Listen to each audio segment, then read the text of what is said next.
Tonight you return not to sleep alone, but to yourself. As the day quietly folds itself into night, and the last murmurs of daylight disappear behind the walls, there is a hush that falls over the room. You've tidied what needed tidying, perhaps washed your cup, drawn the curtain, checked the door one final time. And now, as you make your way toward rest, a deeper quiet begins to settle, not just around you, but within you. It is in this space, this hush between the outer world and the inner one, that you are invited back. Back not to noise, not to thought, but to presence, to this breath, to this moment, and to the deeper self that waits beneath it all. If this quiet journey speaks to you, share it with someone you love, and remember to subscribe so we may walk this path together night after night. Let us begin, not with answers, but with attention, not with declarations, but with a simple noticing of how the silence wraps itself around you tonight. You sit, perhaps in your favorite chair, the one that has molded itself to your form through years of quiet companionship. The fabric may be worn at the arms, the cushion softened by use. It is not new, but it is yours. And in that seat, in that exact moment, you notice something not quite as it used to be. The silence, once a trusted friend, now has weight. It doesn't comfort you as it once did. Instead, it presses in, not loudly, not dramatically, but densely, as if it's trying to tell you something, without words. Thoughts begin to gather, not with shouts, but with whispers. What ifs, memories, unfinished sentences in the mind, the image of someone you miss, a mistake you thought you'd already let go of, or perhaps nothing clear at all, just a restless energy behind the eyes, a stirring that pulls at the chest. You don't remember inviting these thoughts in, but somehow they've made themselves at home. They sit beside you like old acquaintances you're not sure you wanted to see again. And somewhere among them, like a shadow in the corner of the room, anxiety arrives. Not crashing, not screaming, just present, subtle, familiar. It wears no name, no face. It takes the shape of whatever thought lingers longest. You may wonder, why now, at this stage of life, when the noise of the world has begun to quiet, shouldn't peace come more easily? You've raised families, carried burdens, endured storms of love and loss. Shouldn't the silence be sweeter now? But the silence has changed. It reflects back what's within. And perhaps, for the first time in a long time, there is nothing left to distract you from yourself. This is where the practice begins. The Buddha taught that suffering is not something to be exiled, but something to be studied. Not a punishment, but a teacher. And so tonight, we do not push away this anxiety. We do not resist it. We begin by noticing it, by meeting it, not as an enemy, but as a messenger, as something that is trying, in its clumsy and uncomfortable way, to point us towards something deeper. Can you recall a moment recently, perhaps in the hush of early morning, or the stillness before sleep, where your heart stirred without cause, when nothing was wrong, but something felt uneasy? That subtle pull, the one that keeps your breath shallow and your thoughts just out of reach, may not be trying to harm you.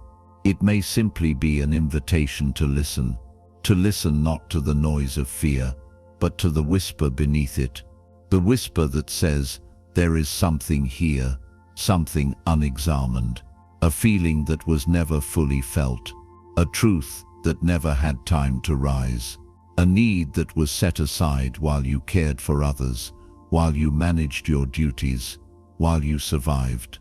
Now, in the softness of age, with fewer demands and more space between the hours, that need returns, not to haunt you, but to ask, gently, will you sit with me now? This is not a punishment. It is not failure. You are not broken for feeling anxious in the stillness. You are simply being offered an opportunity to return to yourself, to sit with your breath, to witness the movements of your mind, and to soften, without resistance, into the presence of your own heart.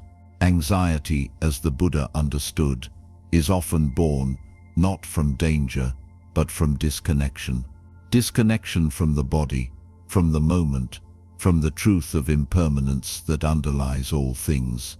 When we forget that everything arises and passes away, we begin to grip tightly, to believe that we must hold everything together, that we must figure it all out right now, or something terrible will happen.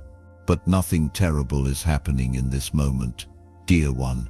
In this moment, there is only breath. There is only this seat. There is only this gentle voice reminding you, you are not alone here. And so we begin, not by pushing the thoughts away, but by allowing them space to soften, not by fixing ourselves, but by resting in the truth that we were never broken. If you feel that weight in your chest now, place your hand there, let it rest. Feel its warmth. This is your own quiet presence, reminding you that even within the waves, there is something still, something whole, something that has never been touched by fear. And as you sit here quietly, gently, you might ask, what if this moment, this very breath, was enough?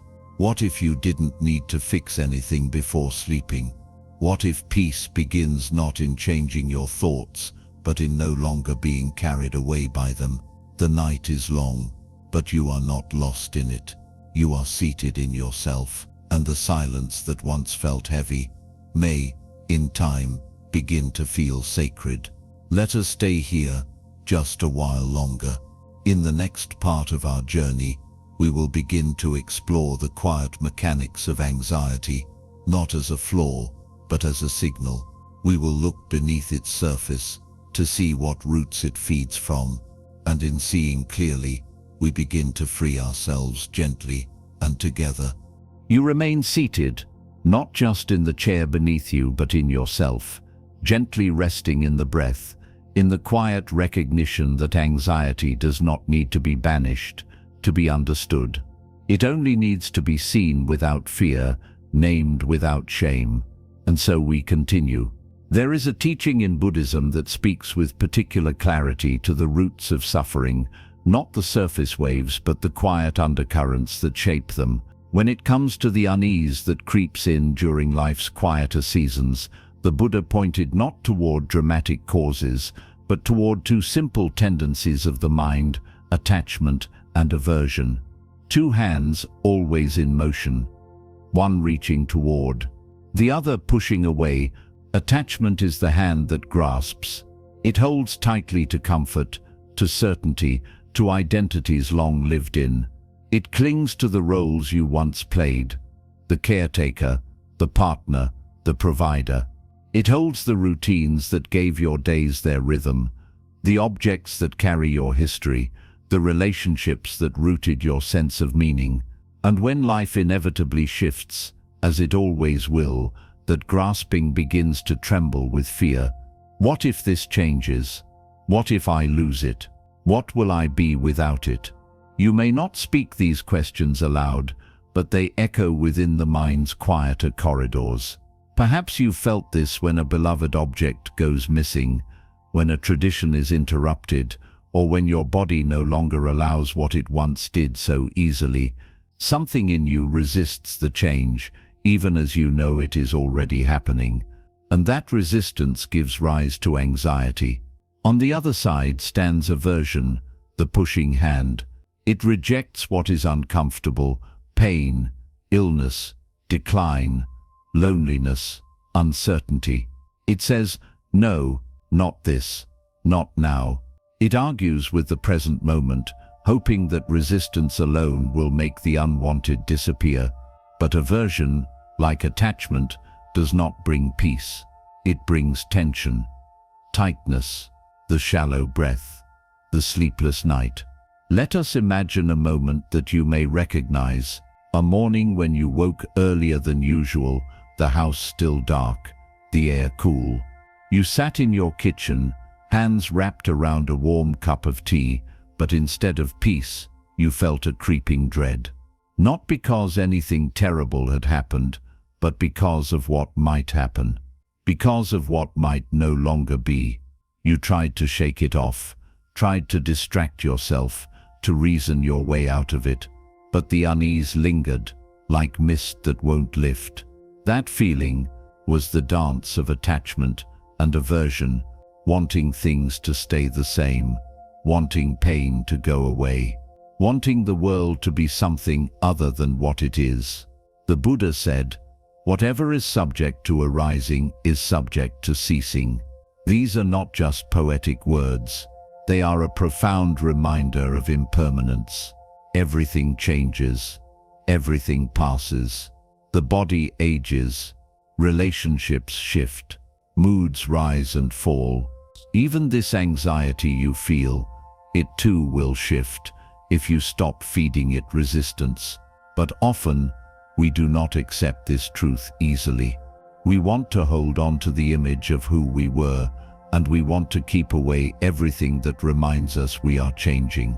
There is a story, simple, ordinary. A man, perhaps in his late 60s, who had walked the same forest path every morning for years. It was not just a habit, it was a part of who he believed himself to be. The steady cadence of footsteps, the quiet greeting of birds, the comfort of routine. But when a sudden illness made walking painful, he could no longer follow that path. And with that, something deeper than muscle gave way.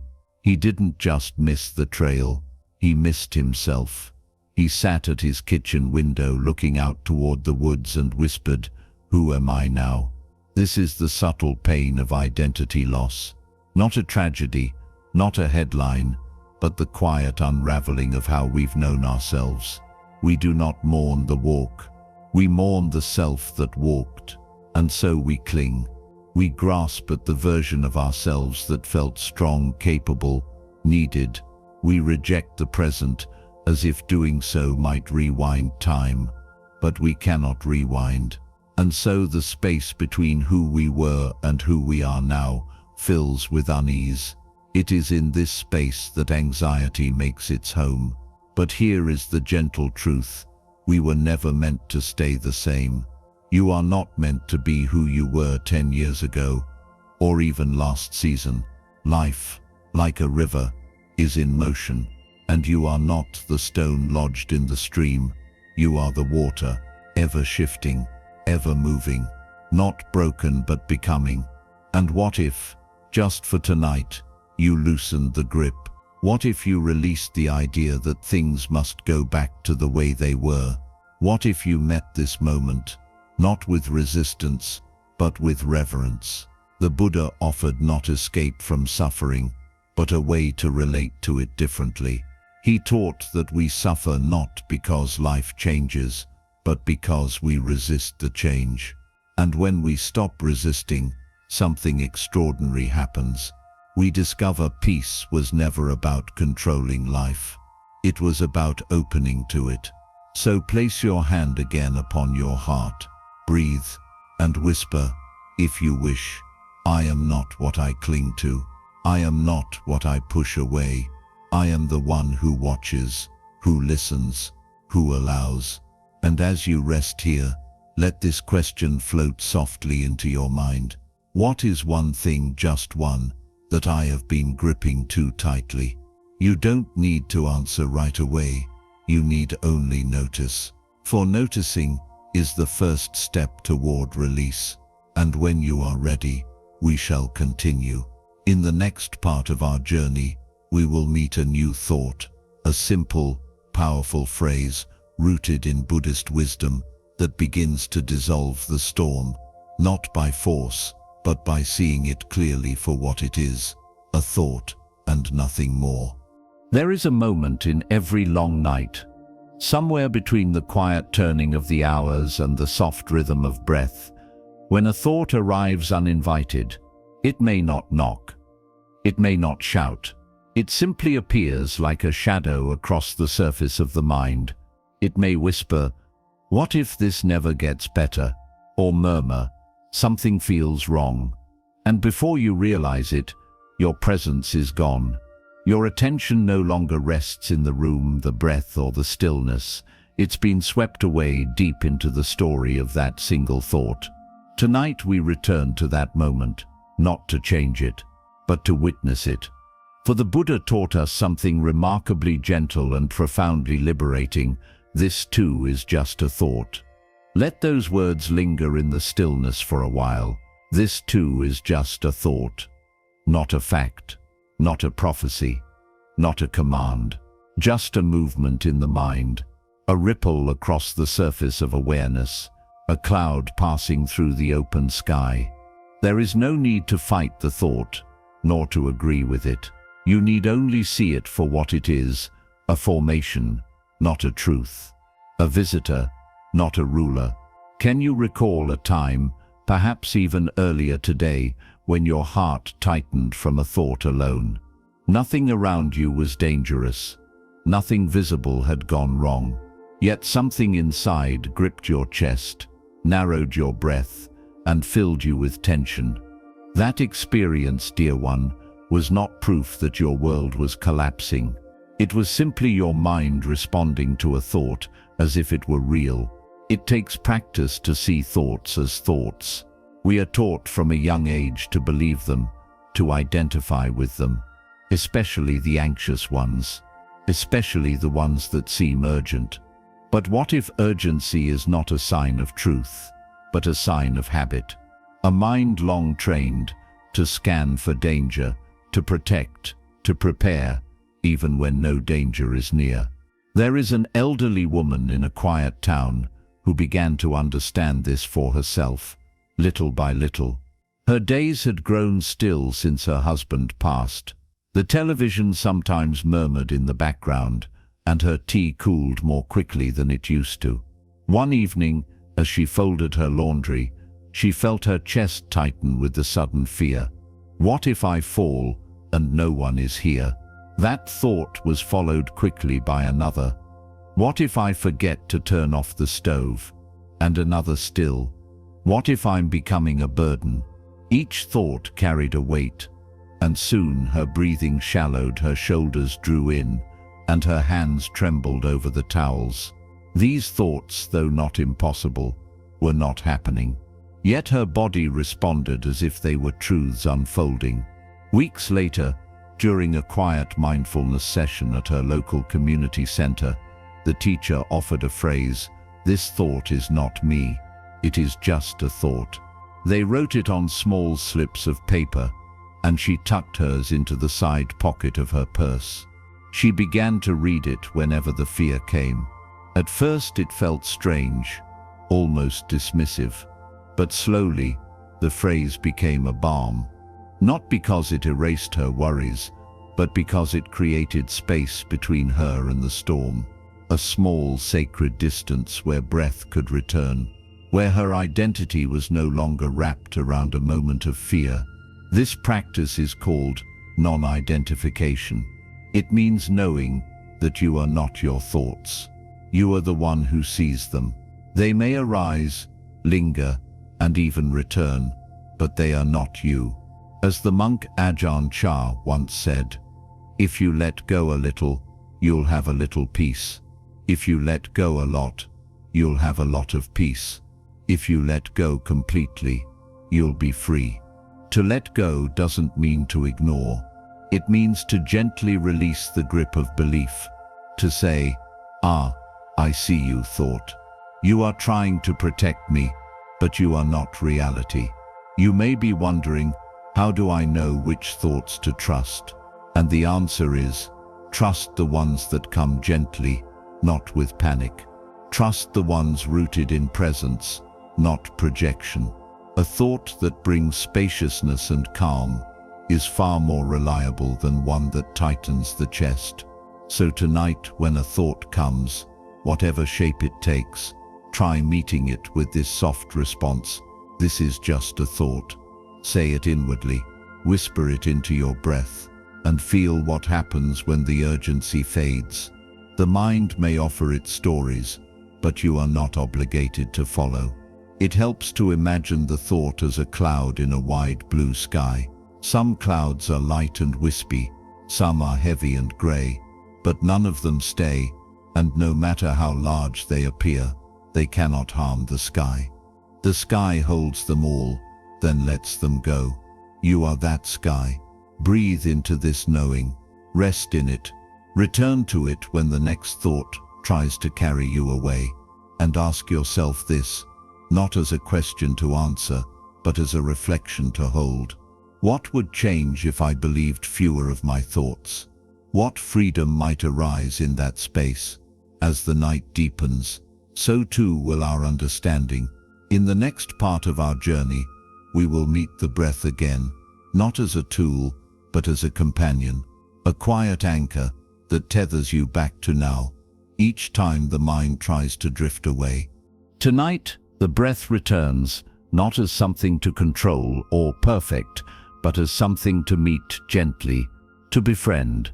In the quiet corners of daily life, anxiety does not always arrive like a thunderstorm. Sometimes it slips in like a chill draft beneath the door, a flutter of unease while you pour your tea, a sudden tightness in the chest as you fold laundry, a vague sense that something is off, though nothing in particular has happened. These moments come quietly. They do not knock, but they settle deep. For many older souls, especially those living in solitude or whose routines have grown still, this low hum of worry becomes familiar. It is not panic, it is not crisis, but it lingers. It tugs at the edge of peace. And often, it pulls the mind out of the now into the cold corridors of what if and what once was. This is where mindfulness comes, not as an instruction, not as something you must get right, but as a doorway, a way back into presence, back into your body, back into this breath, and this moment, which is the only place peace has ever truly lived. Mindfulness, as taught in the Buddhist tradition, is not about emptying the mind. It is not about silencing every thought or forcing stillness like one might press wrinkles from a cloth. It is about becoming intimate with what is, about noticing, with loving attention, the simple truths of now, the feeling of your feet on the floor, the warmth of your cup in your hands, the slow, steady rhythm of your inhale and your exhale. This is not denial. It is not avoidance. It is return. Return to what has always been waiting beneath the noise, stillness. The Buddha said, "Do not dwell in the past. Do not dream of the future. Concentrate the mind on the present moment." These words are more than poetic. They are medicinal, because anxiety, almost without exception, lives not in the present, but in the future. It is a mind reaching forward, trying to solve what hasn't happened, trying to protect against what may never arrive. But the present asks nothing of you except that you be here. Let me share with you the story of a quiet man, a retired carpenter, widowed, soft-spoken, known by neighbors for the gentleness in his hands. After his wife passed, the stillness of the house grew louder, not in sound, but in absence. Small worries began to spiral. What if I forget something important? What if I fall and no one finds me? What if I become a burden to my children? These thoughts, though not impossible, began to rule his afternoons. He felt them tightening his chest as he moved through the house, turning ordinary moments into storms. At the suggestion of his physician, he joined a local mindfulness group. On his first visit, the teacher invited the class to do something very simple. "Just sit," she said. "Close your eyes and follow your breath. Don't change it. Don't force it. Just notice." Later, he shared, "At first, all I noticed was how loud my thoughts were. But eventually, I began to notice my breathing. then the sound of birds, then the warmth in my hands. That was the beginning. He started practicing 5 minutes a day, in his garden, on his porch, sometimes just before bed. He did not try to be perfect. He simply allowed the thoughts to come, allowed the breath to steady, allowed the moment to hold him. Each breath became an anchor, each step a meditation, each quiet minute an invitation to return. This is the power of mindfulness. It does not promise the removal of life's weight, but it gives you the strength to sit with it without fear, to observe the storm without becoming it, to remember that you are not the weather, you are the sky, and like the sky, you can hold everything. Even this, it's important to remember. Mindfulness is deeply forgiving. You do not fail when your mind wanders. You do not lose the path when thoughts arise. In fact, the moment you notice the wandering, that is the moment you've returned. That noticing is the practice. That return is the victory. So tonight, if anxiety visits you again, offer it no battle, offer it breath. Feel your feet, feel the air on your skin. Notice one thing your eyes can see, one sound you can hear, one sensation you can name. This is not spiritual theory. This is lived practice, real, gentle, yours. There is a Zen saying, sometimes whispered like a lullaby before sleep. Feelings come and go like clouds in a windy sky. Conscious breathing is my anchor. Try it now. Inhale slowly. Feel the air rise through your nose. Fill your chest. Exhale gently. Feel the body soften. And as you breathe, say quietly, I am here. Not in the past, not in the future. Here, and here is enough.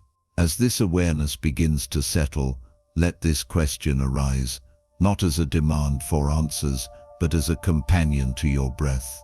What part of my day have I not yet returned to? What moment was lived, but not truly felt? Let that reflection move through you softly. And when you are ready, we will walk further. In the next part of our journey, we meet another gentle companion, not a thought, not a breath, but a quality of the heart. A kindness so often given to others, and so rarely offered to ourselves. Somewhere along the path of life, especially in the quiet years after much has been given, many have forgotten how to turn kindness inward. It's easy to offer warmth to others.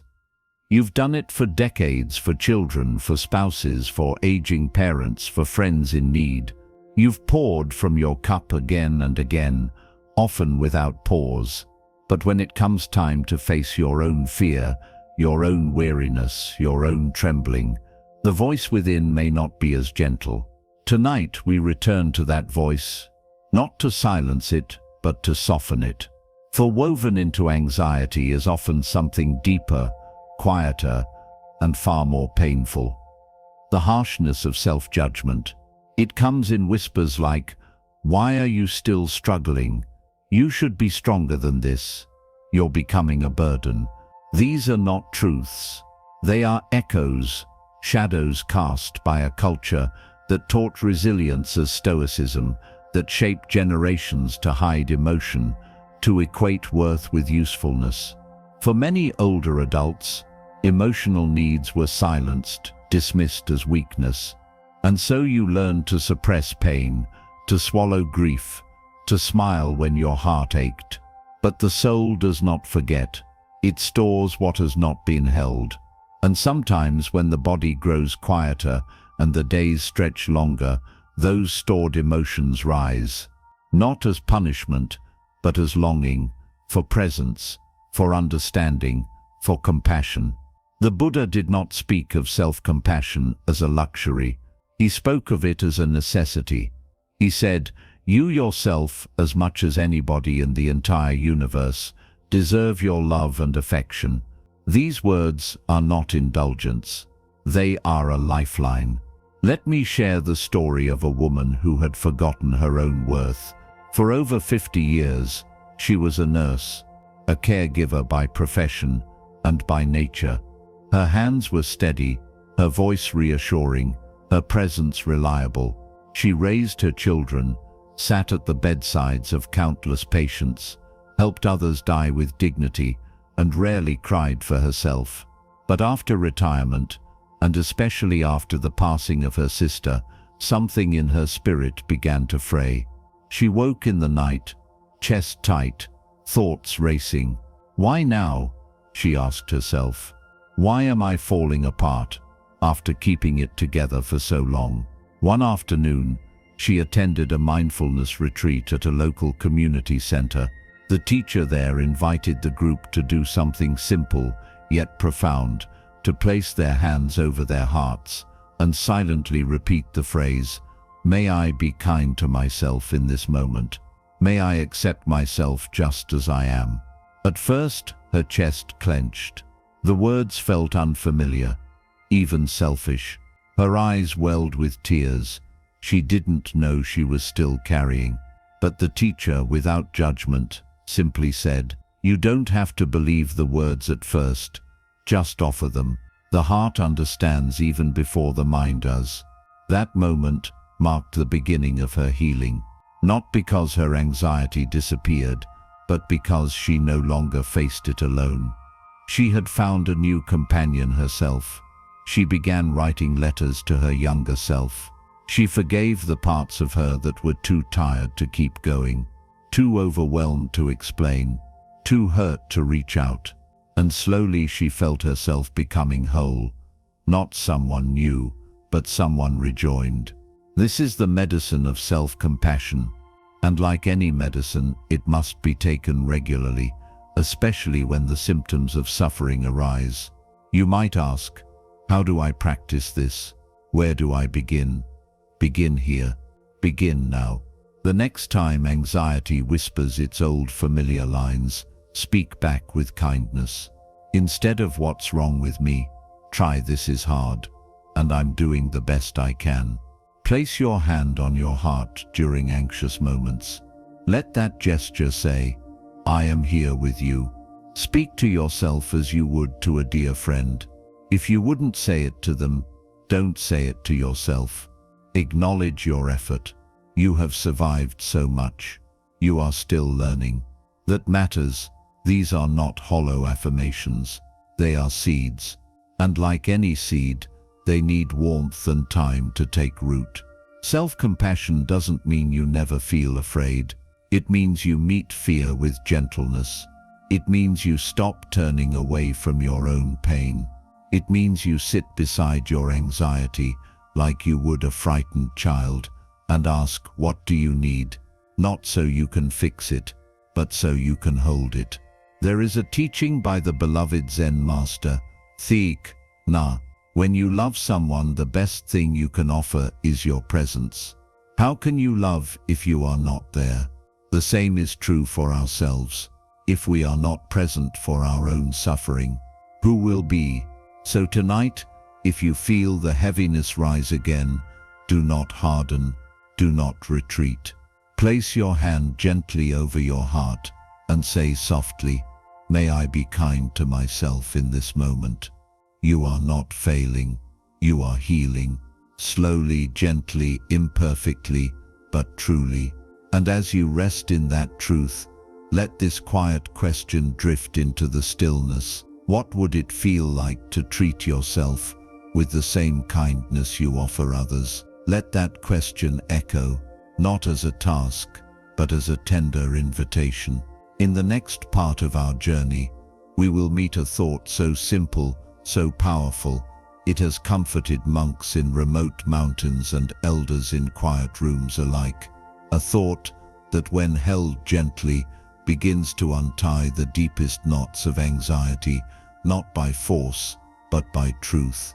Sometimes the most powerful truths arrive not as grand revelations, but as quiet phrases, so simple that they almost slip past you. They don't demand your belief. They don't fight for attention.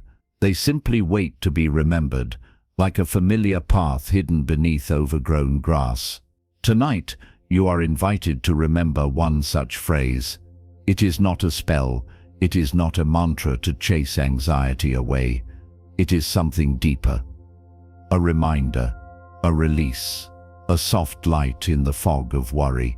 This is not mine. This is not me. This is not who I am. Say it once silently, then once more. Not quickly, not to force change, but to feel the gentle weight of the words. This is not mine. This is not me. This is not who I am. What rises within you as you hear this? Does it feel strange, distant, or perhaps quietly familiar?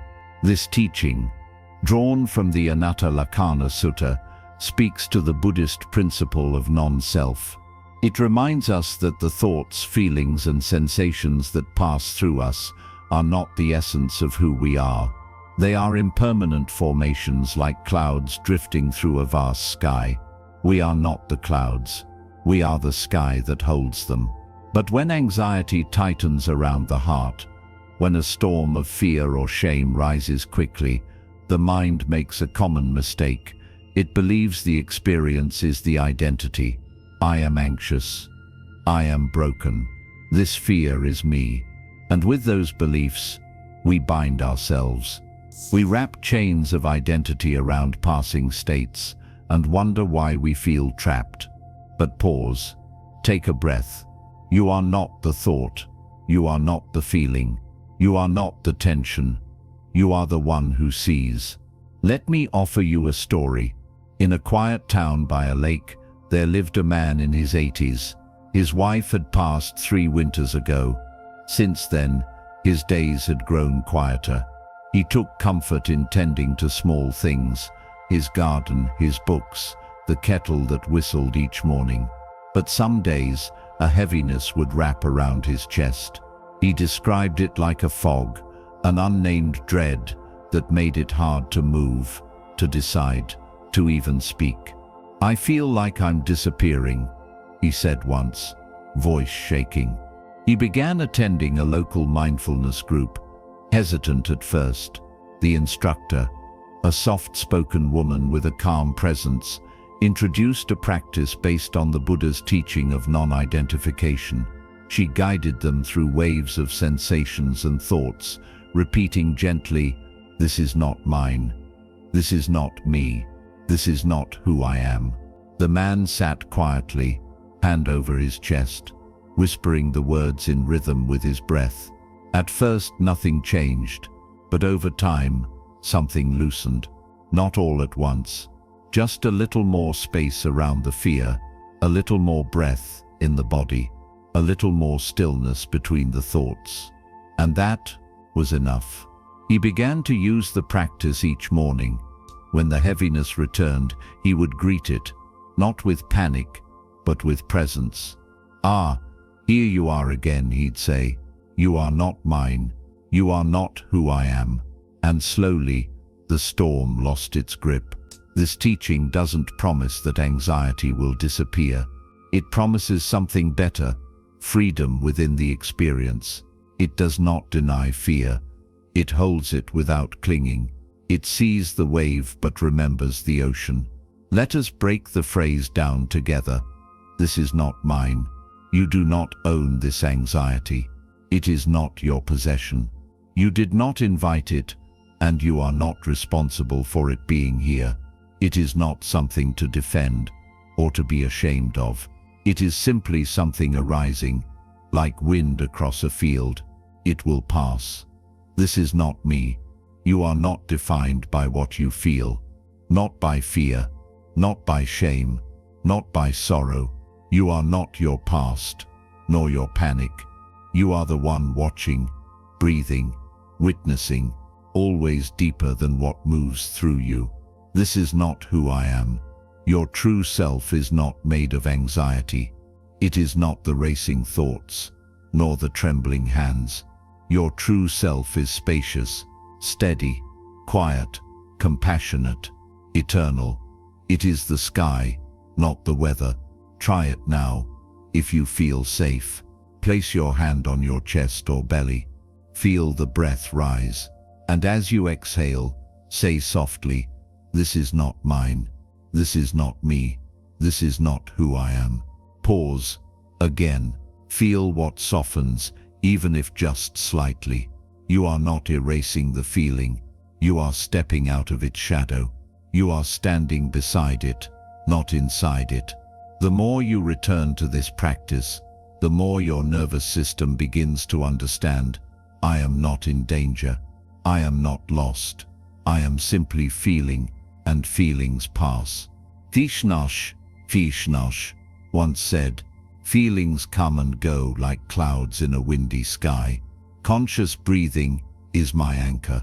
So let your breath be your companion, and let this thought, this beautiful, liberating thought, be your compass. This is not mine. This is not me. This is not who I am.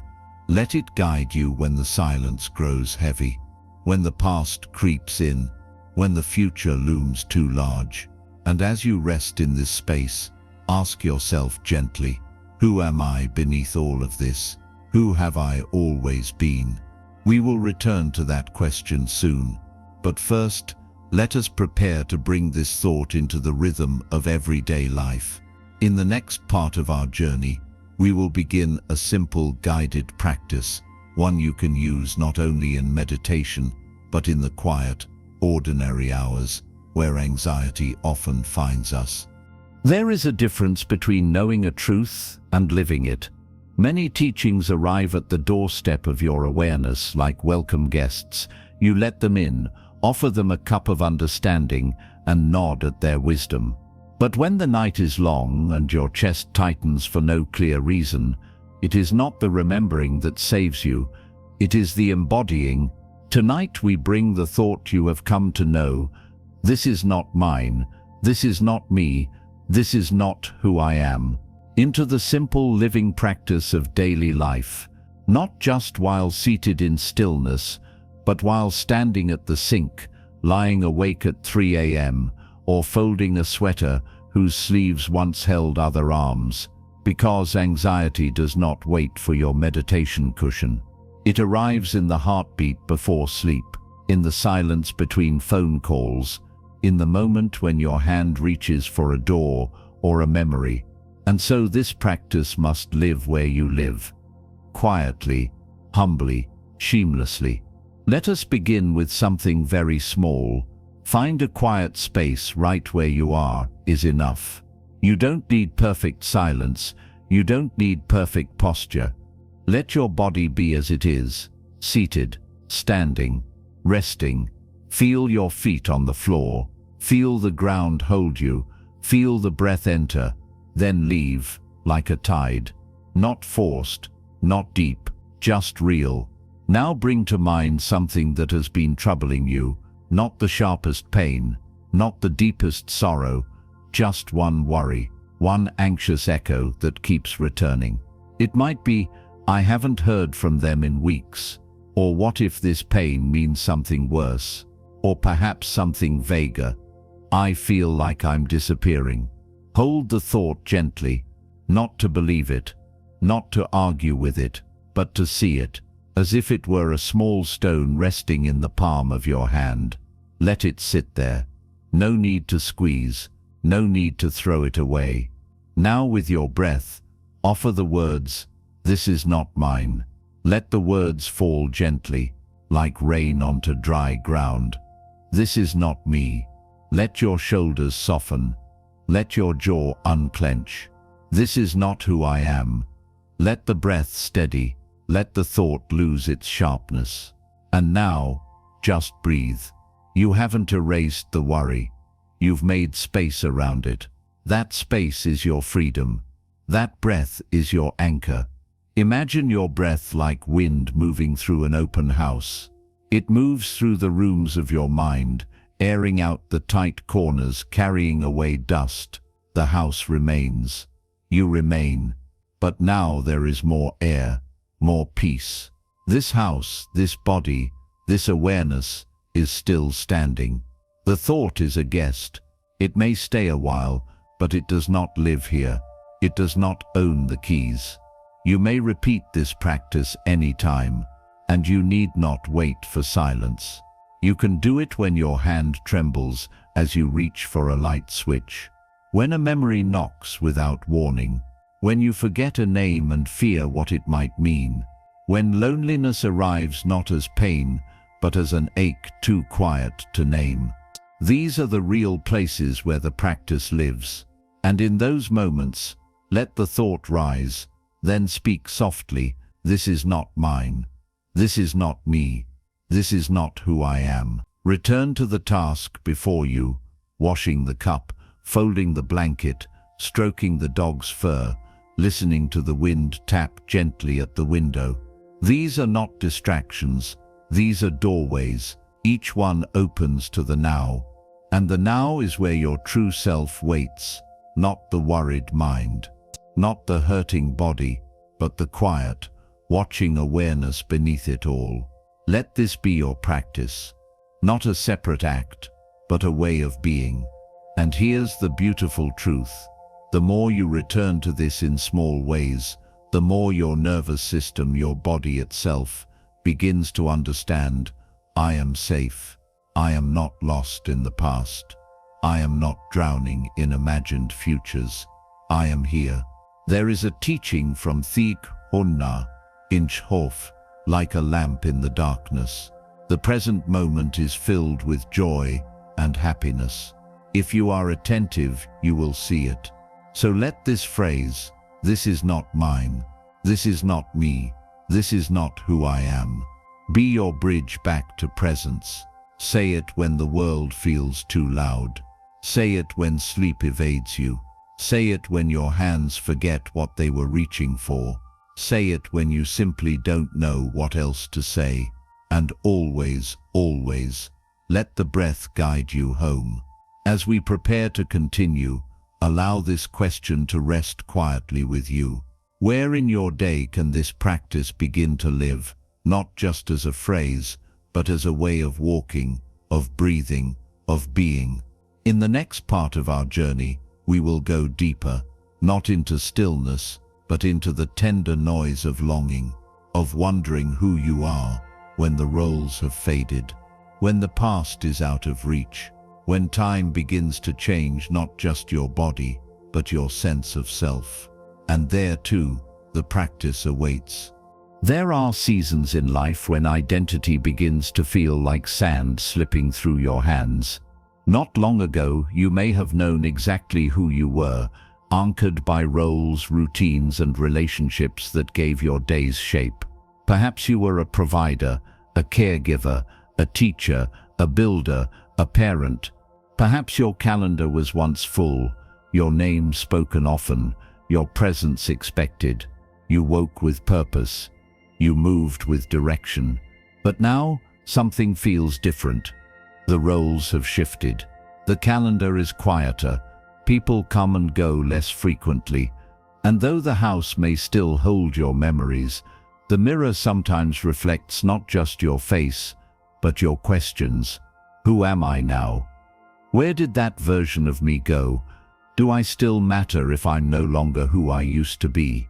These questions are not signs of failure. They are invitations to return, not to an old self, but to a deeper one. The one that has always been here, even beneath all those other names. Because identity, in its worldly form, is like a set of clothes. You wear them for a time, you serve a role, you carry a name. But when the fabric wears thin, or the season changes, the garment falls away. What remains is essence. The Buddha understood this impermanence, not just of things but of who we believe ourselves to be. He taught that clinging to identity is one of the great causes of suffering, not because identity is wrong, but because it is fluid. And when we try to hold it still, we create pain. Imagine a bird in migration. It moves because the season has changed. If it clung to its old nest, refusing to fly, it would not survive the winter. The same is true for us. When life asks us to change form, to release an old self, to accept a new one, we suffer only when we resist. Let me share a simple, quiet story. There was a woman who had spent most of her life organizing events, people, details. She was known for her precision, her clarity, her ability to hold things together when others could not. But after retiring, and after her partner passed away, she began to notice something unfamiliar: uncertainty. She wasn't needed in the same way. Her days stretched longer than she preferred. The planner that once overflowed now sat empty. "I feel invisible," she whispered during a meditation class, "like I've disappeared into my own home." The teacher didn't respond right away. She simply asked, "When was the last time you looked in the mirror not to find someone, but to meet someone new?" The woman blinked. She had never thought to do that. That night, she lit a candle and sat in front of her mirror, not to fix her appearance, not to judge her reflection, but to look, really look, without the past pressing in, without the future leaning forward. And slowly she began to see not the woman she had been, but the woman who remained.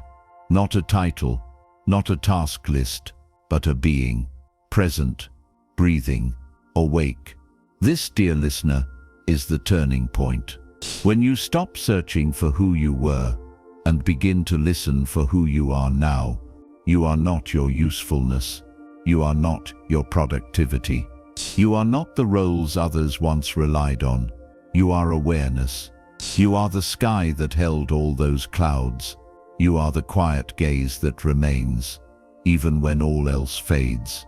So when anxiety arrives, not as fear of danger, but as the ache of unknowing, meet it not with panic, but with inquiry.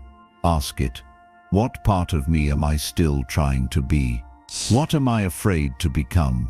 Let the answers come slowly, or not at all. The point is not to solve, but to soften. And when the ache grows loud, return to your breath. Place your hand on your chest and whisper, "This is not mine. This is not me. This is not who I am." Because who you truly are cannot be lost. It is not your career. It is not your youth. It is not your title. You are the stillness beneath the changing surface, the quiet presence that has witnessed every joy and every loss. You are not fading. You are returning. Returning to the self that is not defined by doing, but by being. As you reflect tonight, let this question hover gently at the edge of your awareness. If I am no longer who I was, what gentle, patient part of me is waiting to be known now? In the next part of our journey, we'll explore the hidden gifts within aging, not as a slow erosion, but as a sacred unfolding. We will sit with the body in all its tenderness and limitation, and discover how compassion for its changes becomes a doorway to peace. The body, like the moon, moves through many phases. In youth, it rises with energy, bold and bright. In middle life, it holds steady, shaping and carrying the weight of responsibility. But in later years, the body softens. It slows, it leans more often toward stillness. And for many, this change, this natural, inevitable transition, becomes a source of quiet grief. You may find yourself waking with stiffness. A joint that once moved freely now murmurs in protest. A short walk leaves your breath shallow. The skin bears stories in every line, every fold.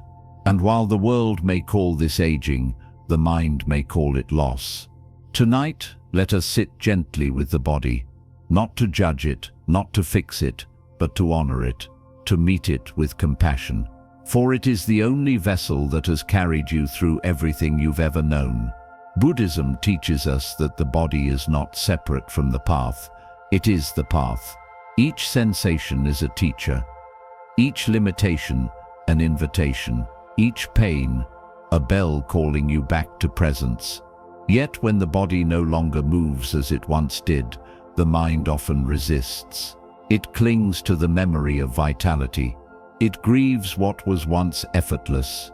It fears what may no longer be possible. And from this friction between expectation and reality arises anxiety, not because something is wrong, but because something has changed. And change, even when natural, brings discomfort. But discomfort, the Buddha reminds us, is not the same as suffering. Suffering is born from resistance. To meet the body as it is, to feel its breath, its tremors, its warmth, its aching, and not push it away, is to return to compassion. Not abstract, distant compassion, but the intimate kind, the kind that says, I see you, I thank you, I forgive you. Let me offer you a story. There was an elder man who had spent his life crafting things with his hands: tables, chairs, shelves, toys, the kind of hands that knew the grain of every wood. But now his fingers stiffened in the cold. The tools felt heavier, the precision faded. One afternoon, while attempting to carve a small wooden bowl, his hand trembled and the chisel slipped. The bowl cracked. He sat in silence for a long time. Later he told a friend, "It's like I can no longer do the one thing that made me feel like me." But his friend, a quiet gardener, simply said, "Then perhaps it's time to find the one who's always been there, even without the carving." That evening, instead of sanding or measuring, the man sat beside his old tools. He placed his hand, not on wood, but over his own heart. He breathed slowly, and he began for the first time to say to his body, "I'm sorry I've been angry with you. Thank you for all the years you carried me. I see now you're tired, not broken." And in that moment, a deeper carving began, one of acceptance, not of wood, but of self. This is the shift, from performance to presence, from judgment to gratitude, from identity to essence. You are not less because your body changes. You are becoming more able to see what cannot be seen when everything is moving fast. You are being asked now to live inside your body with more reverence, more slowness, more attention. Can you feel the soles of your feet on the floor? Can you notice the rhythm of your breath? Can you place your hands on your lap and feel their warmth, not for what they can do, but simply for being there? This is practice. This is presence. The Buddha did not teach us to reject the aging body. He taught us to see it as a mirror, one that reflects the nature of impermanence. And from that truth, great peace can arise. So tonight, when your body feels heavy, or tired, or uncertain, whisper gently, "This too is not mine. This too is not me. This too is not who I am." Not because the body is unworthy, but because it is not the whole of you. You are the one who sees the body. You are the awareness within it, and that awareness has never aged. It has only awakened. Let this reflection rest with you now. What would it feel like to thank your body, even in its limitations? Not to fix it, not to change it, but simply to say, "You've done enough." In the next part of our journey, we will shift from the body to the breath of creativity that still moves within. For even as the body slows, the soul still longs to express. And in that quiet urge, a new kind of vitality awaits. There are moments, especially in later life, when energy does not rise as it once did. The body, as we've seen, softens. The rhythms of the day slow, and yet, somewhere beneath that quiet, there remains a gentle pulse, a subtle stirring of the soul. It may come while you're stirring a pot of soup, or while sitting beside a window watching the rain move down the glass. The thought arises, "I want to write that down," or "I miss making things with my hands," or simply, "What could I still offer?" This is creative energy, not the kind tied to achievement or audience, but the quiet force of life expressing itself through you. It does not disappear with age. In fact, for many, it becomes more refined, less rushed. more truthful, more sacred. Tonight, we breathe with that energy. There is a misconception that creativity belongs to the young. That inspiration declines with time. That expression is reserved for those with fresh ideas, fast fingers, bright eyes. But Buddhist wisdom reminds us, creativity is not about novelty, it is about presence. The more present you are, the more deeply life flows through you. Even the breath is a kind of creation. Each inhale, an invitation. Each exhale, a release. You are shaping the moment, one breath at a time. Let me share a simple story. There was a woman who had once loved to paint, not for praise, not for galleries, but for the way color moved on canvas. After her children grew up and her husband passed on, she stored her brushes in a drawer. For years she told herself, "I no longer have the energy. No one is watching. Why bother?" But one day, while tidying her closet, she found an old watercolor set. The colors had faded, but the longing returned. That afternoon she sat by her kitchen table, placed a small piece of paper before her, and began again. Her hands trembled, her lines wavered. The paint ran more freely than before, but there was beauty in it. Not perfection, but honesty. As she painted, she felt something unlock, not just in her hands, but in her heart. "I'm not painting what I see," she later said. "I'm painting what I feel." And that is the gift of creative energy in later life. It carries the wisdom of years. It expresses not just beauty, but truth. You do not need to be an artist to create. You can write a letter to someone you love. You can hum a melody while washing the dishes. You can arrange wildflowers in a jar. You can tell a story to a grandchild or to yourself. You can draw, sing, sew, plant, shape, speak. Each act of presence is a form of creation, because creativity in its essence is not about the result. It is about the expression. It is how the soul breathes out what the body can no longer carry. And in times of anxiety, this energy becomes especially healing. Why? Because creativity draws you into the present. It returns your focus to the act, the color, the word, the texture. It reminds you that even in uncertainty, something new can still arise. The Buddha spoke not only of stillness, but of skillful action, right effort, the gentle movement of energy toward that which nurtures creativity. When practiced mindfully is right effort. It is energy directed toward healing, not toward outcome. So if tonight your hands ache, but your heart stirs, listen. If a poem begins to form in the silence, follow it. If a tune hums softly in your memory, sing it aloud, not for anyone else, for yourself, for the part of you that still wants to be known. If you feel resistant, it's too late. "I'm not good. It doesn't matter." Try whispering instead. "This is not mine. This is not who I am." These are the voices of fear, of past comparison, of internalized dismissal. They are not truth. The truth is this: you are a channel, and the river of life still flows through you. Your hands, though slower, still carry wisdom.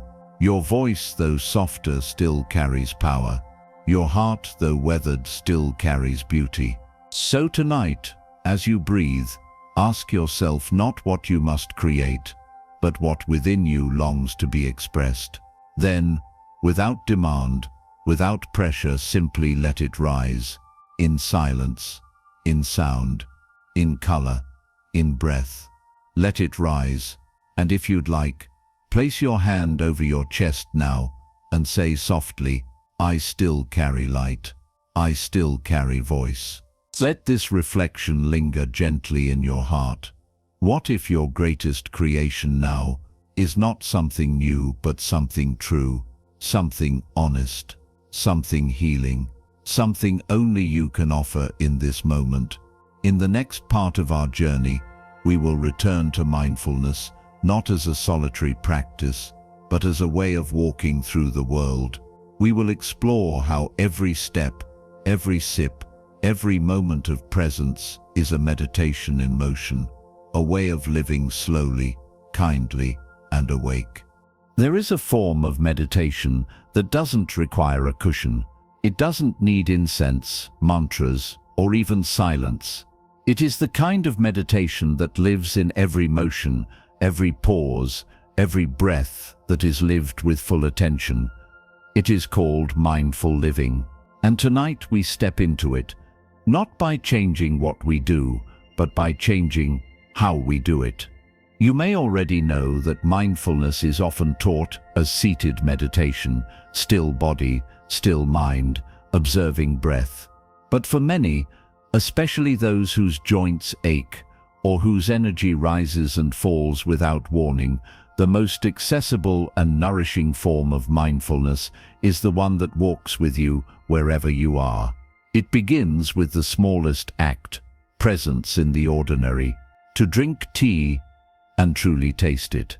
To wash your hands and feel the warmth of the water. To walk across a room and feel the contact of foot against floor. These moments are not waiting rooms before real life. They are life. The Buddha once told his monks, "When you walk, know that you are walking. When you stand, know that you are standing. When you sit, know that you are sitting." It sounds simple, almost too simple, but within these instructions lies the profound gift of liberation. Because anxiety often lives in moments where the body is in one place, but the mind is elsewhere. Perhaps you've noticed it, folding clothes, but replaying a conversation, preparing dinner, but worrying about tomorrow, sitting quietly, but being chased by yesterday. Mindful living gently returns you to where you already are. Let me share a small story. A man, living alone since retirement, found his mornings unbearably long. The house no longer buzzed with activity, no lunches to prepare, no schedules to chase, just silence and chores. And among them, the one he dreaded most, sweeping the floor. But a friend who had studied meditation invited him to try something different. "Don't sweep to finish," she said. "Sweep to feel. Notice the sound of the broom. Notice the path it makes. Notice the way your arms move, the rhythm of your breath. Make it a practice." He was skeptical, but the next morning, he tried. He moved slowly. He watched the grains of dust gather, watched the light shift on the tile. He breathed more deeply, and for the first time in weeks, he did not feel burdened. He felt easier. It became a ritual, not because the floor demanded it, but because his spirit did. Mindful living is not a duty. It is a kindness. To slow down, to truly feel what you are doing, to inhabit each act fully. And this practice does something remarkable to anxiety. It gives it less space, because presence is like sunlight through fog. It does not fight the mist, it simply dissolves it. When you are fully with your breath, anxiety cannot pull you into futures. When you are fully with your steps, the past cannot trip you. When you are fully with your hands, even simple movements become sacred. So how do you begin? You don't need a guidebook. You don't need to get it right. You only need this moment and your breath. Choose one task, just one. Something you do daily. Washing a cup, brushing your hair, feeding the birds. Before you begin, pause. Take one conscious breath. Then begin slowly. Feel the texture, the motion, the temperature. When thoughts arise, as they will, do not judge. Just return. Back to the warmth of the water. Back to the sound of your breath. Back to the feeling of your own presence here. If anxiety arises, meet it gently. Status is not mine. This is not me. This is not who I am. Then return to the moment, again and again, not to escape life, but to enter it. Because what you may discover is that mindful living is not just about reducing anxiety, it's about recovering beauty. The beauty in steam rising from a teacup, in your hand resting against your chest, in the light that enters your room each morning without asking anything of you.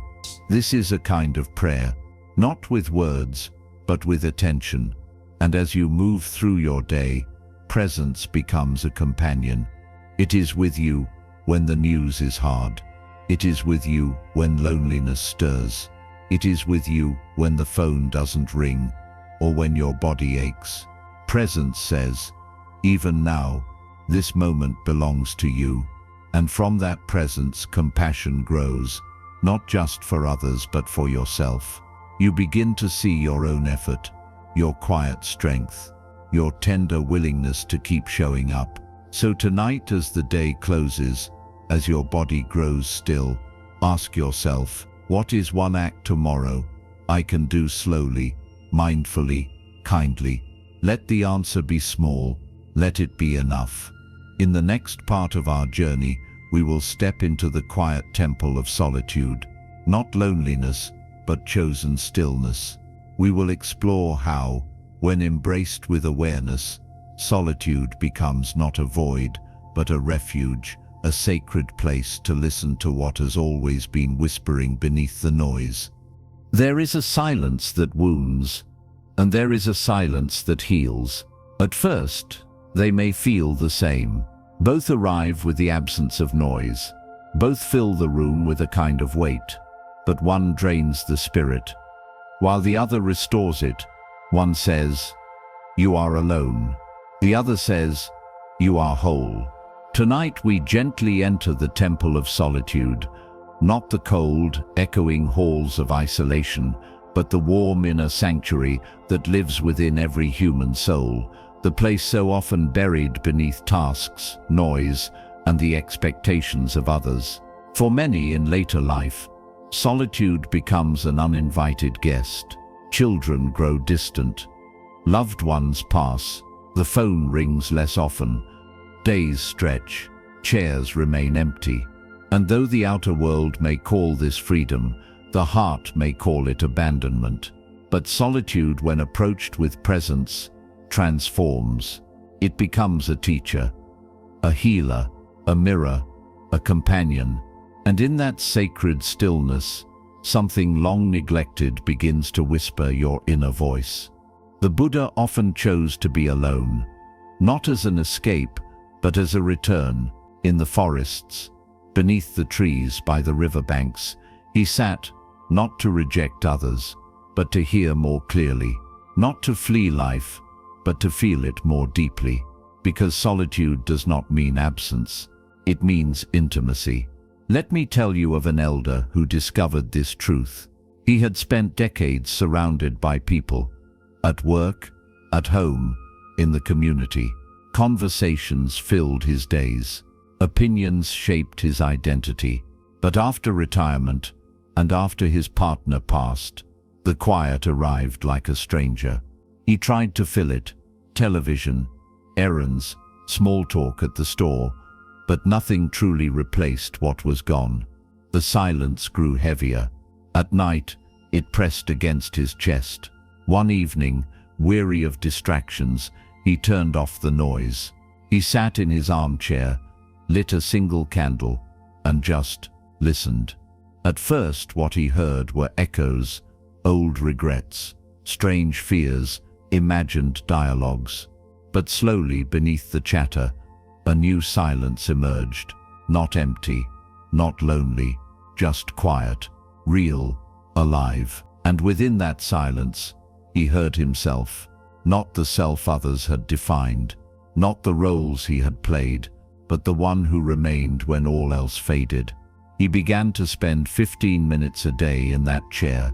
No agenda, no fixing, just sitting, breathing. Over time, the silence stopped hurting. It started healing. Solitude, he discovered, was not a punishment. It was a homecoming. Dear one, perhaps you too have felt the sting of silence, the weight of a quiet room, the ache of an unanswered message. If so, let this be your reminder. You are not alone in your aloneness. Across the world, in quiet houses and silent rooms, others breathe as you do. Others wonder as you do. Others sit in chairs just like yours, learning to befriend the space around them. And here, within that space, is where your truest self waits. You don't need to fill every hour. You don't need to answer every thought. You only need to meet the moment.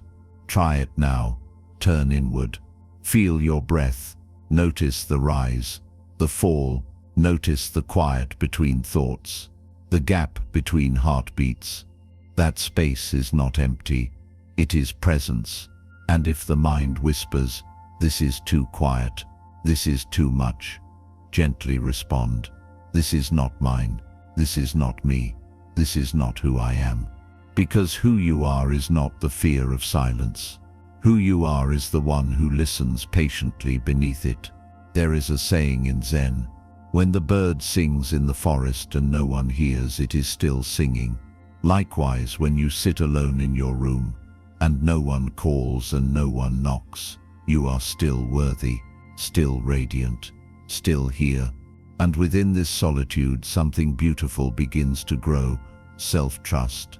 The kind that says, "Even when I am alone, I am enough." The kind that says, "My company is not lacking, it is sacred." Let this be your practice. Once a day, sit in silence, not to wait for anything, not to escape anything, but to meet yourself. No distractions, no judgments, just you. Let the quiet speak. Let it show you who you've always been beneath the noise. And if loneliness arises, do not run from it. Offer it a chair, a cup of tea. Ask it gently, "What are you here to show me?" Then listen, not with ears but with heart. Let this reflection stay with you through the night.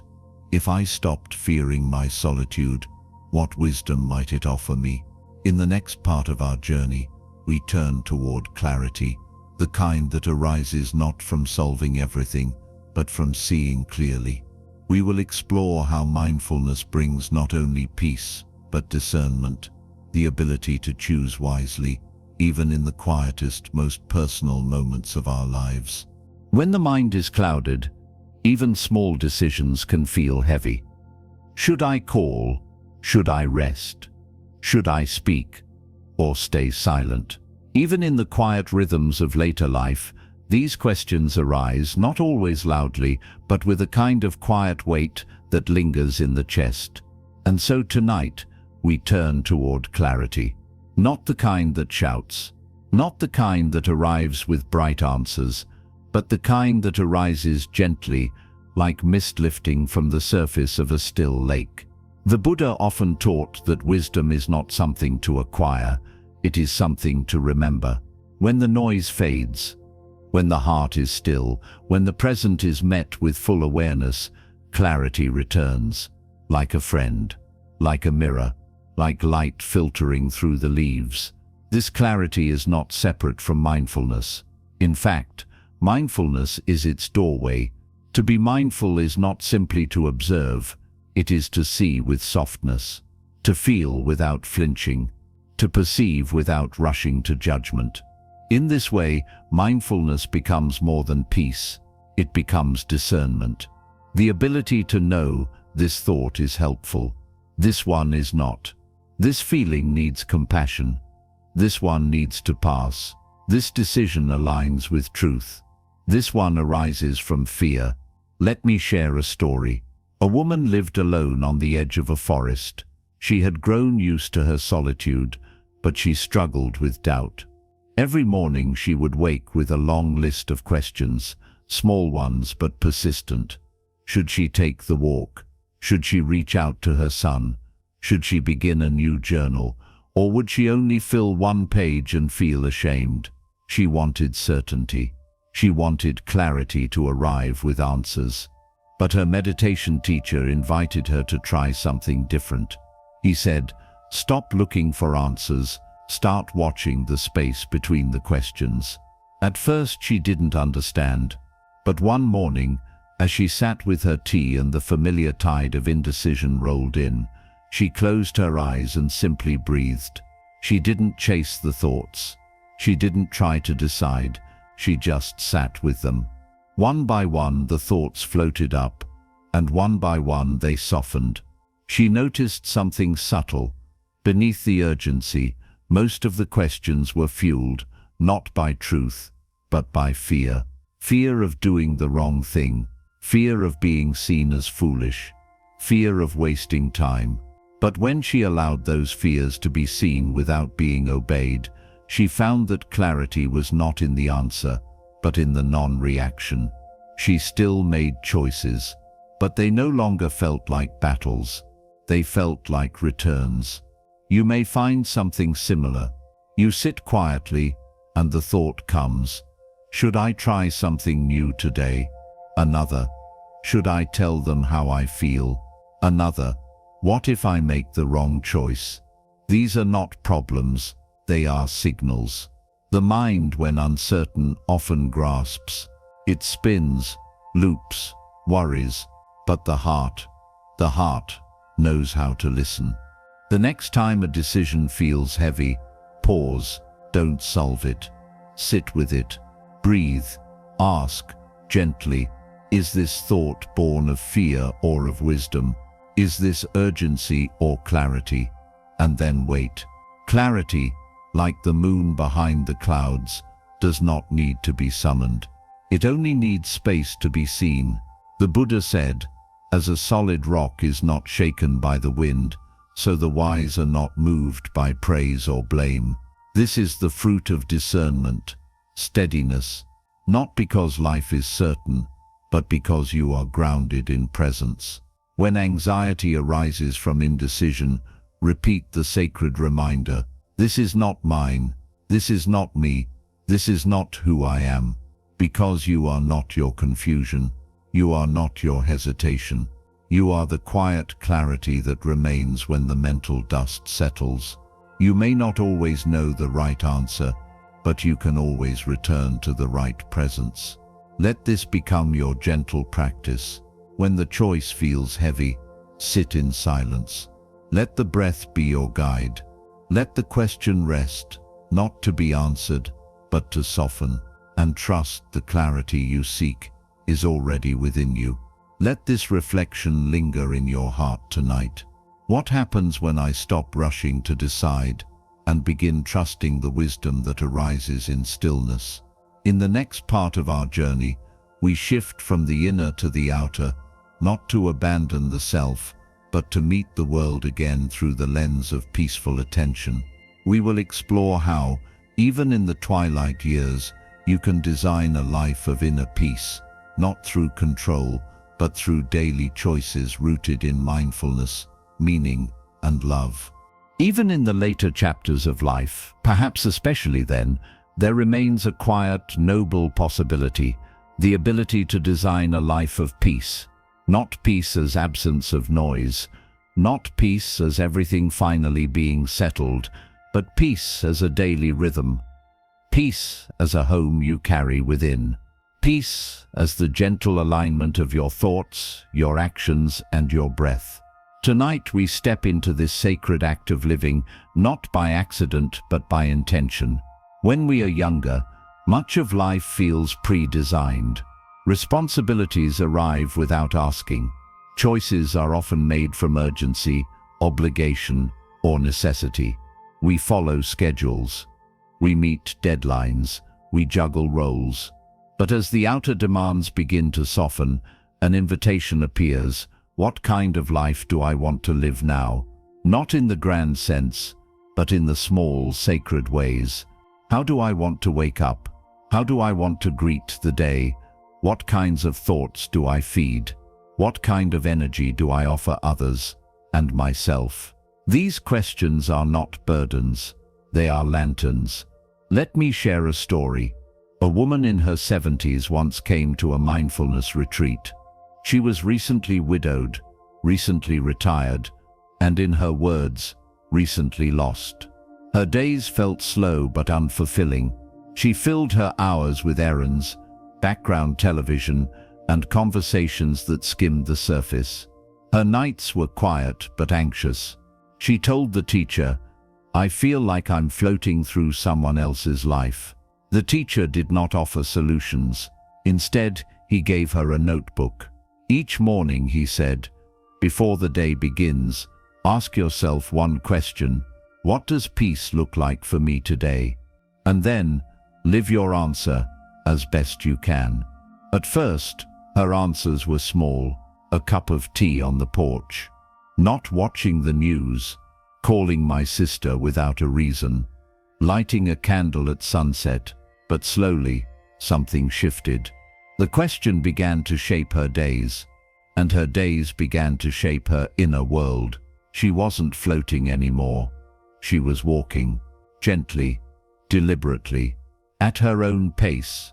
This is the quiet power of conscious design: to choose, again and again, to return to what nourishes, to let go of what depletes, to see peace not as something distant, but as something craftable. And it begins with awareness. Tonight, perhaps you ask yourself, what does peace feel like in my body? What actions make that peace grow? What habits quietly disturb it? These questions are not for judgment.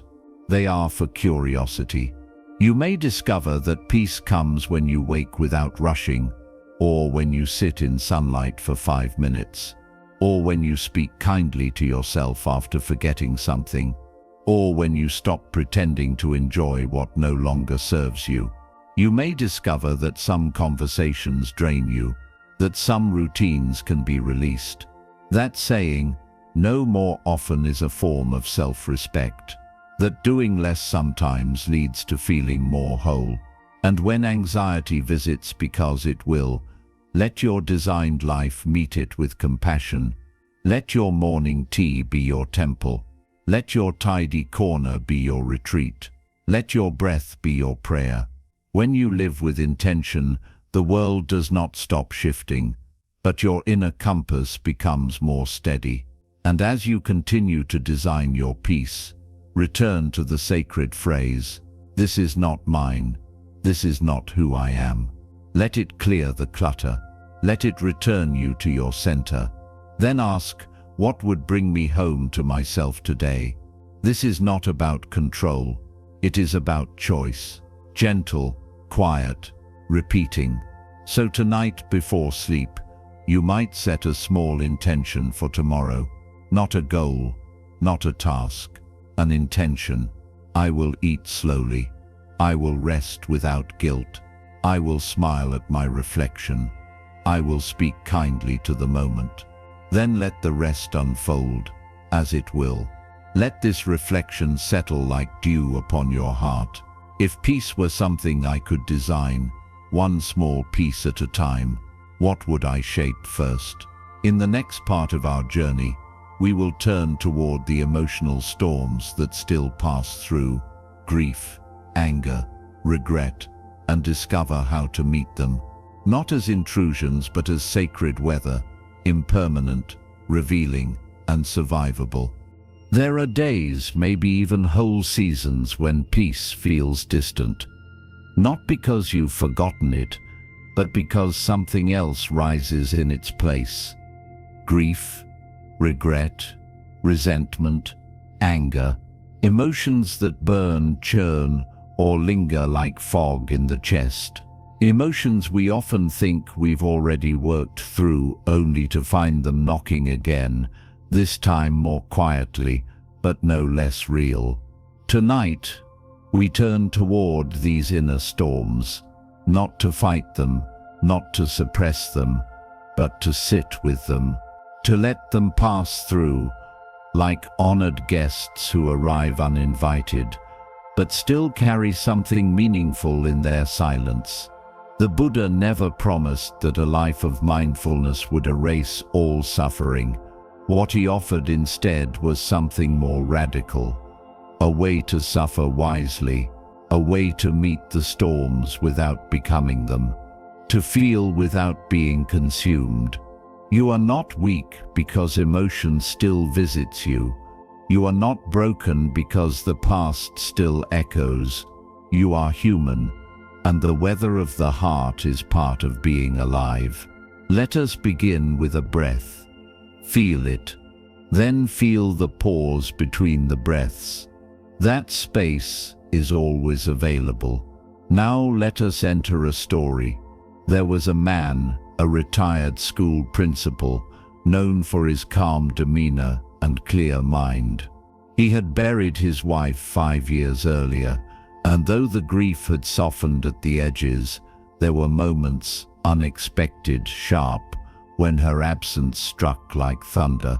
It often came during music, or in the smell of rosemary, or in the softness of an evening breeze. One day he sat in meditation and felt a wave of grief return. His chest tightened, tears filled his eyes. But instead of retreating or pushing the feeling down, he simply whispered, "You are welcome here."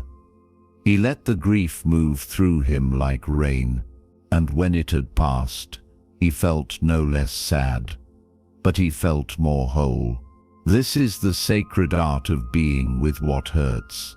So many of us were taught that strong means unaffected, that wise means untouched. But in the Buddhist tradition, equanimity is not about becoming numb. It is about becoming vast, like the ocean which holds both calm and wave. Tonight you may feel a wave rising. Perhaps it is regret, a decision you would undo if you could. Perhaps it is anger at what was taken, at what was never said. Perhaps it is a quiet sadness that you cannot name. Do not push it away. Place your hand gently over your heart and whisper, "This is not mine. This is not me. This is not who I am." Not because the emotion isn't real, but because it is not all of you. Because it is weather passing, impermanent, shaped by time. And in this moment, you are the sky. You do not need to fix the storm. You do not need to solve the grief. You only need to stay present. Try this practice. When emotion arises, name it kindly. Our sadness, our anger. Breathe with it. 3 breaths. Offer it space. Not a cage, not a leash, just space. And if the mind tries to build a story, gently return to the body, to the hand on your chest, to the warmth in your belly, to the stillness beneath it all. You are not failing when emotion returns. You are deepening. You are learning to feel without drowning, to remember without collapsing, to care without clinging. And slowly, this becomes your strength. There is a teaching from the Dhammapada that says, all that we are is the result of what we have thought. The mind is everything. What we think, we become. So choose tonight not to become the storm. Become the one who watches it pass. Let this reflection guide you as you rest. What emotion have I been avoiding that might simply need to be seen? In the next part of our journey, we shift from the temporary to the eternal, that quiet awareness within you that has never aged, never broken, never left. We will discover how your truest identity is not what changes, but what remains. There is something within you that has never changed. Though your body has aged, and your roles have evolved, though people have come and gone, and your days look very different than they once did, there remains at the very core of your being a still, observing presence that has witnessed it all. A part of you that is not caught in the past, nor worried about the future. It is not dependent on identity, nor shaken by circumstance. It simply is. Tonight, we return to that part of you. In Buddhist teachings, this essence is sometimes described as pure awareness, the unconditioned witness that exists beneath thought, beyond form. It is not a self in the way the world defines self, with labels, achievements, and stories. It is quieter than that, more spacious, like the vast sky that remains unchanged, no matter how many storms pass through it. The truth is, we spend most of our lives identifying with what is changing, our emotions, our roles, our opinions, our fears. We say, I am anxious, I am sad, I am lost. But these are temporary states.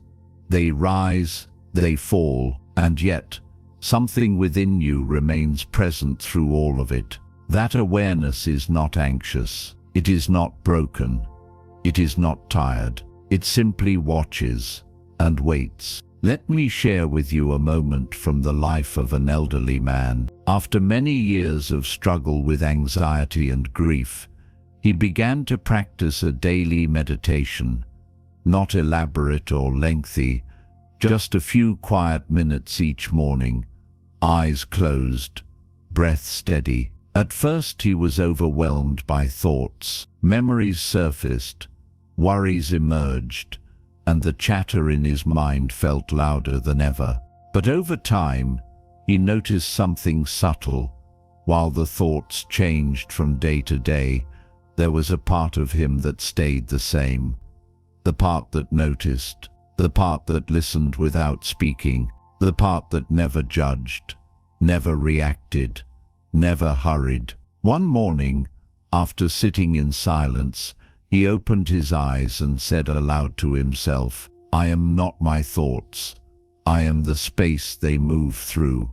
And that became his daily reminder.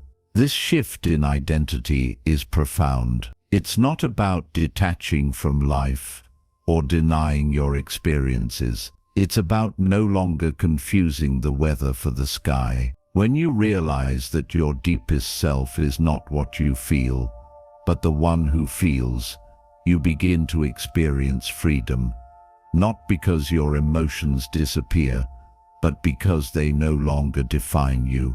So how do we return to this awareness? We begin, as always, with breath. Close your eyes if you feel safe. Let your hands rest on your lap or over your heart, and take one slow breath in.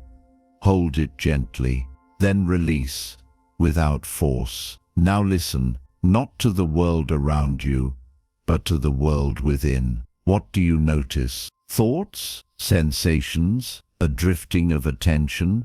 Whatever appears, observe it like a cloud. You are not the cloud, you are the sky. You do not need to stop the thoughts. You only need to watch them come and go. You do not need to force quiet. You only need to rest beneath the noise. And if emotion arises, sorrow, fear, restlessness, welcome it like wind. Let it pass through. Let it speak, if it must. But remain seated in yourself. This is not mine. This is not me. This is not who I am. Let these words be not just reminders, but invitations. Invitations to step back into the seat of the witness, not detached, not numb, but deeply present. And as you sit in this presence, you may notice something else, a feeling of stillness, a feeling of home. That stillness is always with you, even when you forget it. It was there in your childhood, watching through your eyes. It was there during every loss, every joy, every quiet hour. And it is here now, waiting without demand. You have never been without it. You have only been distracted. The world may pull you into stories of who you should be, of what you should feel, of how your life should look.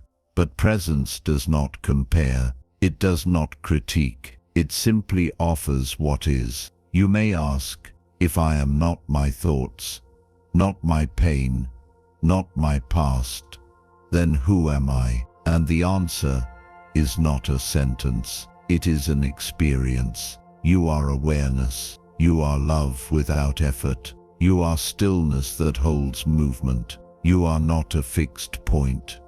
You are the space in which all points appear. This is not philosophy. It is practice. And the more you return to it, the more you begin to live from it. Not just in meditation, but in conversation, in daily tasks, in moments of confusion.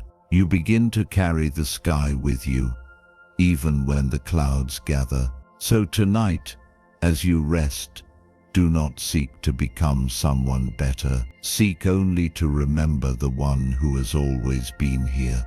Let this question echo softly as you drift into sleep. If I am not, what changes? What has always remained? In the next part of our journey, we step gently into ritual, the small, quiet acts that help us remember, the daily gestures, the repeated phrases, the rhythms that return us to ourselves, not as habits, but as sacred anchors in the flow of time. In a world that moves ever faster, where information floods the mind and even stillness is often interrupted, there remains one quiet, enduring way to return to peace: ritual.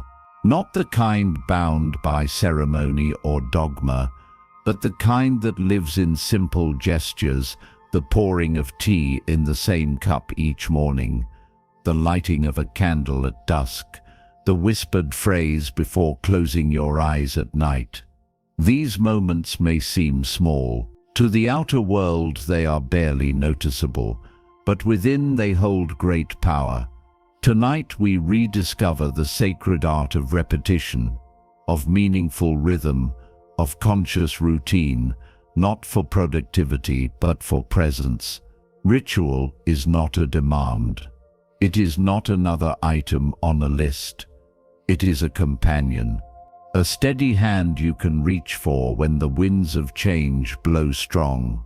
A way to say to yourself, I am still here. This moment still matters. I am still choosing how I meet the world. In Buddhist practice, ritual has always had a place, not because the Buddha wanted followers to perform, but because he understood the human heart. He knew that when life feels uncertain, the body finds peace in rhythm, the mind rests more easily when it recognizes familiar steps. Let me share a story. An elder man, long retired, began each morning the same way. He would rise before the sun, light a single stick of incense, and place it near the window where the breeze could carry its scent. He would then sit quietly, one hand resting on his knee, the other holding his cup of tea. For 10 minutes, he did nothing but breathe, sip, and watch the light change on the wall. It was, to an outsider, nothing special, but to him it was a sacred act. He once said, "It's not about incense or tea. It's about remembering that each morning I am choosing to begin again, with calm, with care, with awareness." And that is what ritual does. It brings choice into repetition. It transforms the ordinary into the sacred. You may already have rituals, though you might not call them by that name. Perhaps it's the slow brushing of your hair, the blessing you whisper over your food, the pause you take before speaking, the final moment before bed when you touch your pillow, close your eyes and breathe. These are not insignificant. They are anchors, and if you don't yet have such moments, let tonight be the beginning. Ask yourself, what is one thing I do daily that could become sacred through intention? How might I begin or end my day with a breath of reverence? You don't need complexity. You don't need supplies. You need only presence. You might place a hand on your heart and say, I return to myself. You might light a small candle before sleep and watch the flame. You might repeat a single phrase like, this is not mine, this is not who I am. Not to change anything, simply to remember. Because repetition, when filled with awareness, becomes meditation. And over time, these tiny rituals become thresholds. They signal your nervous system, you are safe now. They tell your mind, you don't have to keep running. They whisper to your heart, you are not lost. There is a term in Zen Gatha, a short verse spoken during daily actions. There is one for waking, one for eating, one for washing the hands. Each Gatha returns the act to its deeper purpose. It transforms doing into being. So you might create your own Gatha. It does not need to rhyme. It does not need to be perfect. It only needs to feel true. Before sleep, for example. As I lie down, I release the day. My breath is enough. My heart is still. I let go of all I held. I return to peace. And if you forget one night, that too is okay. Rituals are not chains.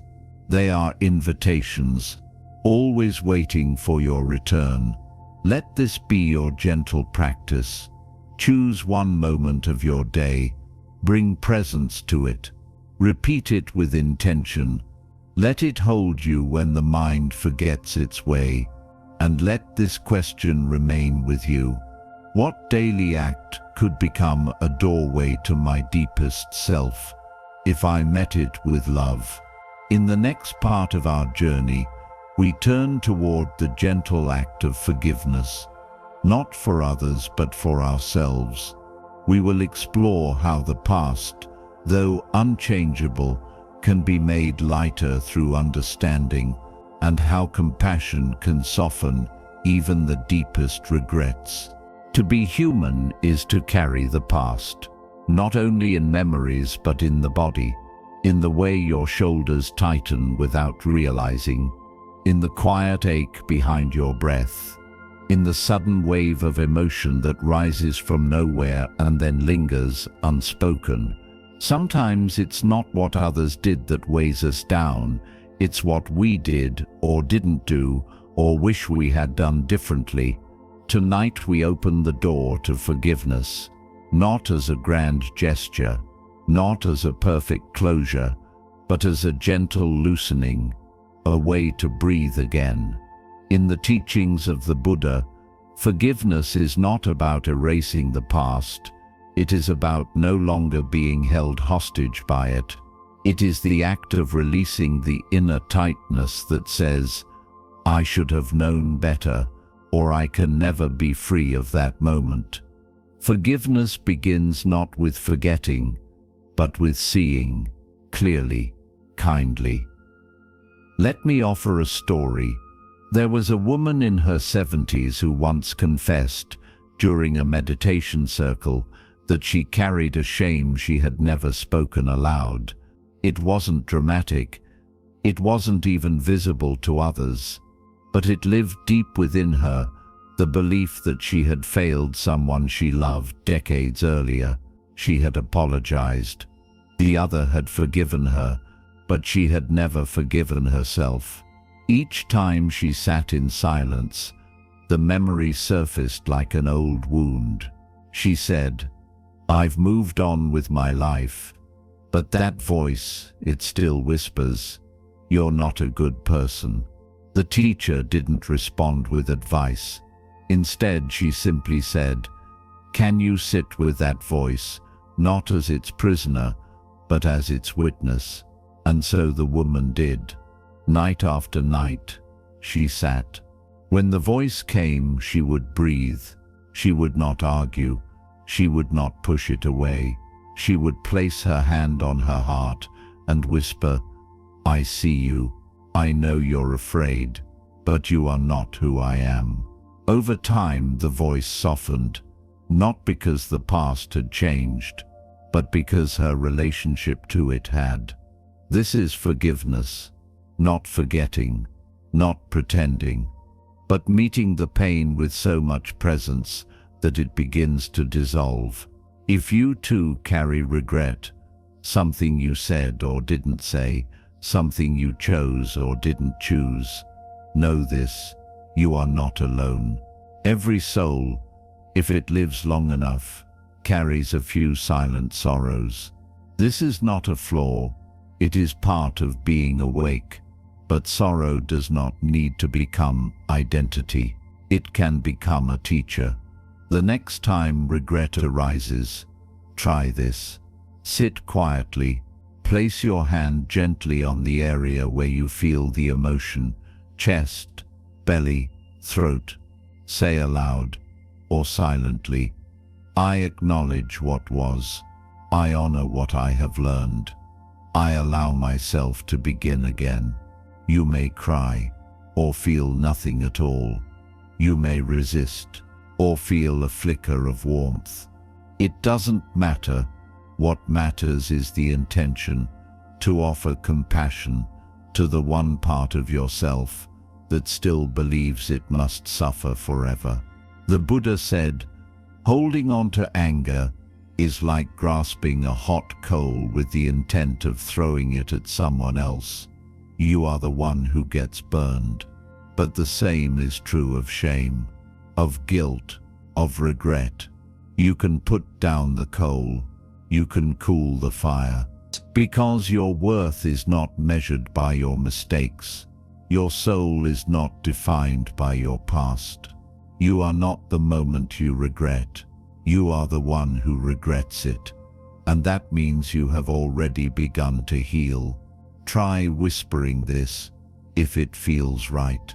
Even with all I carry, I am still worthy of peace. Let that phrase become a ritual. Each night as you settle into rest, repeat it. I am still worthy of peace.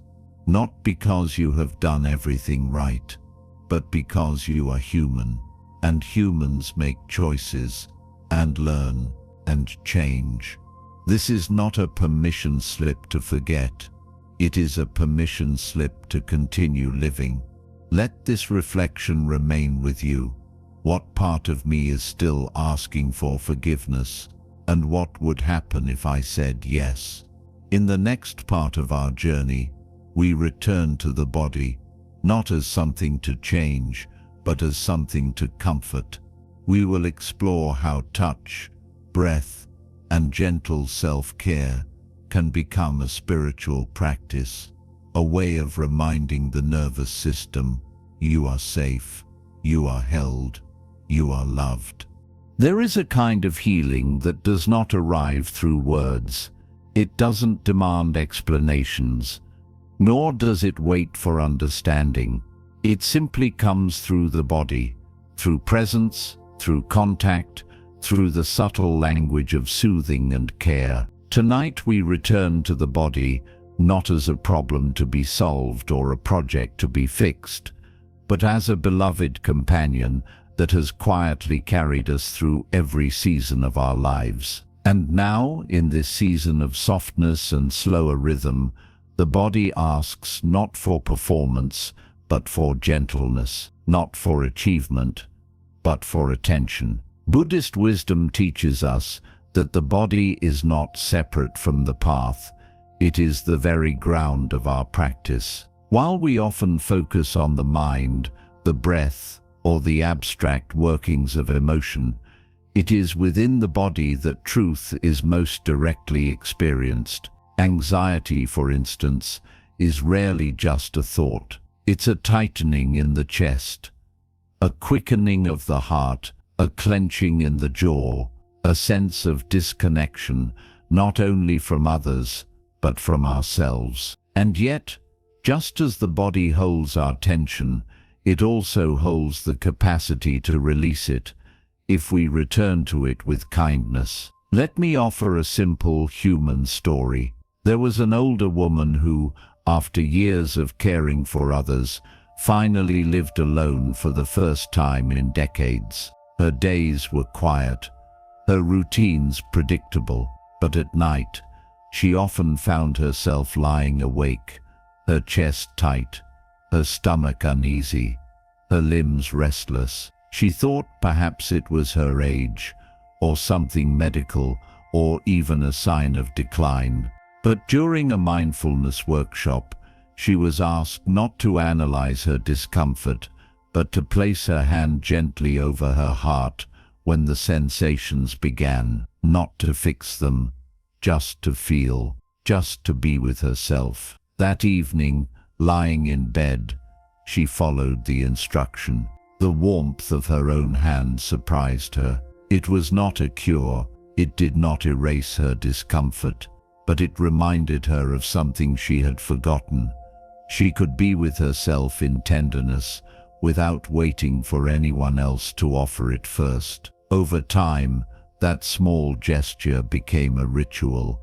Her anxiety did not vanish, but it softened. It had been seen, and in being seen, it no longer had to scream. This is the subtle power of soothing touch, not as sentiment, but as medicine. You do not need a technique. You do not need training. You need only to return to the body, to offer it the same care you would instinctively offer a child, a partner, or a beloved friend. Try it now. Place one hand gently over your heart and the other over your belly. Feel the breath move beneath your palms. Notice its rhythm, not to control it, but to honor it. You are not trying to feel better.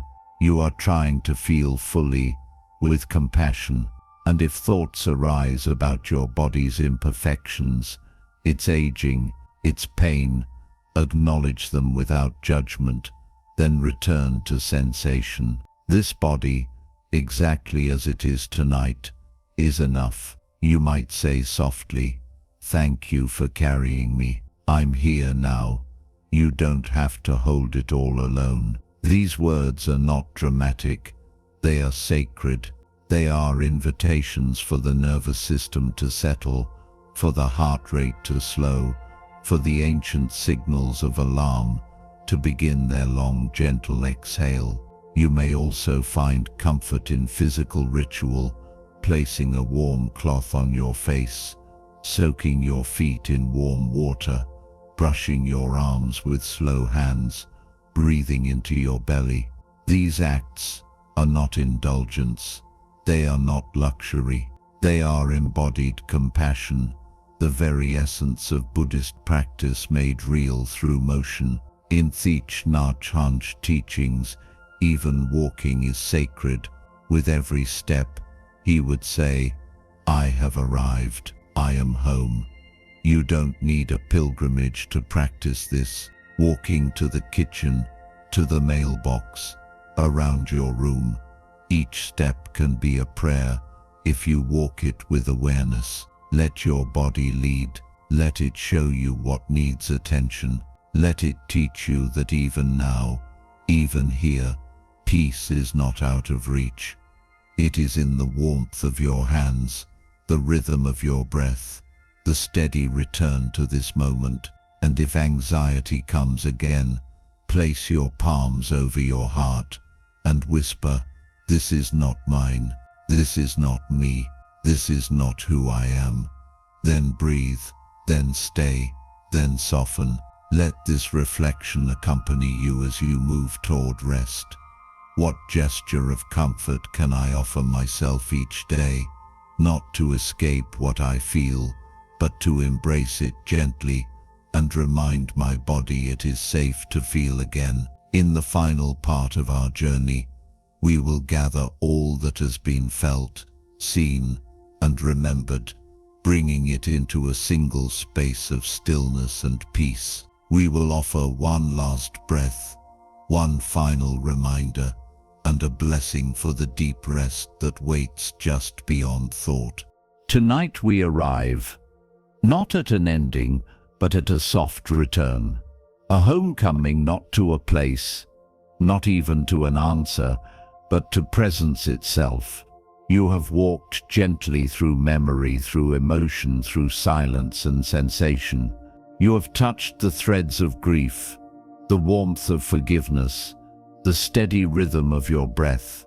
And now, in this final part of our journey, there is nothing more to do, nothing more to fix, nothing left to grasp, only this: to rest. To rest not merely as sleep, but as a full-body exhale, as a trust in this moment, exactly as it is. You may still feel sensations in your chest. You may still hear thoughts rising like wind against the window pane of your mind.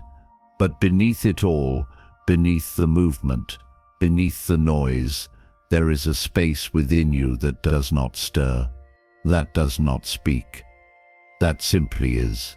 The Buddhists call it many things: suchness, emptiness, pure awareness.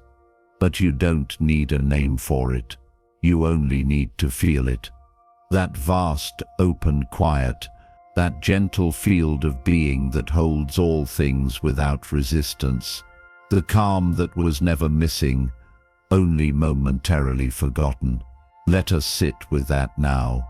Close your eyes if you haven't already, or let them soften, heavy with kindness. Feel the air move in and out of your body, not forced, not controlled, just natural. Feel the weight of your limbs, the warmth of your breath, the subtle beating of your heart. And know this: you are not what you fear. You are not what you regret. You are not even your thoughts, nor your sensations. You are the space that holds all of them. You are the silence between the words, the sky between the clouds, the witness who has always remained, through sorrow and laughter, through striving and surrender. Tonight, you do not need to solve anything. You do not need to become anyone. You only need to return. And when anxiety rises again, because it may greet it not with panic, but with presence, say to it as you would to a guest: I see you, but you are not mine. You are not me. You are not who I am. Let it sit beside you if it must, but do not offer it your breath. Do not follow it from room to room. Let it be, and you remain. Because peace does not always arrive with silence. Sometimes it arrives with the simple knowing: I am no longer fighting. You have journeyed far tonight, through memory, through stillness, through the texture of your own being, and now it is time to rest. Not as escape, but as return. Let the day fall behind you like leaves from a tree. Let the body grow heavy. Let the mind soften its grip. And in this quiet, feel one final breath. Yours, unhurried, unafraid, unattached. Here, you are not waiting for sleep. You are not waiting for change. You are simply allowing the world to move on without you for a little while. And so we close with a blessing.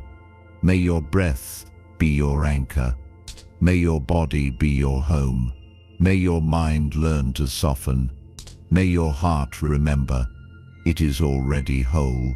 Tonight, let yourself be held, not by thought, not by answers, but by the stillness you carry within. And as you drift, gently, silently, into rest, know this: you are not broken, you are not behind, you are not alone, you are simply returning to yourself. Sleep well, dear soul. You are safe, you are loved, and you are free.